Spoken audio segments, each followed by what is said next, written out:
జయశంకర్ భూపాలపల్లి జిల్లాలో ఉగాది వేడుకలు వైభవంగా జరిగాయి. కాటార మండలంలోని తన స్వగ్రామం ధన్వాడలో జరిగిన ఉగాది వేడుకలలో రాష్ట్ర ఐటీ పరిశ్రమల శాఖ మంత్రి శ్రీధర్ బాబు పాల్గొన్నారు. ఈ సందర్భంగా దత్తాత్రేయ స్వామి ఆలయంలో ప్రత్యేక పూజలు నిర్వహించారు.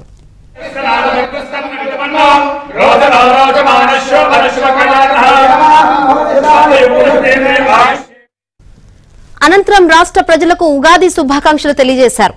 ఈ ఉగాది ప్రతి ఒక్కరి జీవితాలతో సుఖ సంతోషాలు నింపాలని ఆయన ఆకాంక్షించారు.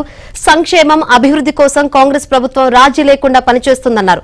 పేదలకు ఎల్లవేళలా కాంగ్రెస్ పార్టీ అండగా ఉంటుందని శ్రీధర్ బాబు స్పష్టం చేశారు. అందరికీ నమస్కారం. ఈరోజు మన అందరి కొత్త సంవత్సరం క్రోధినామ సంవత్సర శుభాకాంక్షలు తెలియజేస్తూ మన మంతని నియోజకవర్గ ప్రజలకి, తెలంగాణ రాష్ట్ర ప్రజలందరికీ కొత్త సంవత్సరం ఉగాది శుభాకాంక్షలు తెలియజేస్తా ఉన్నాం.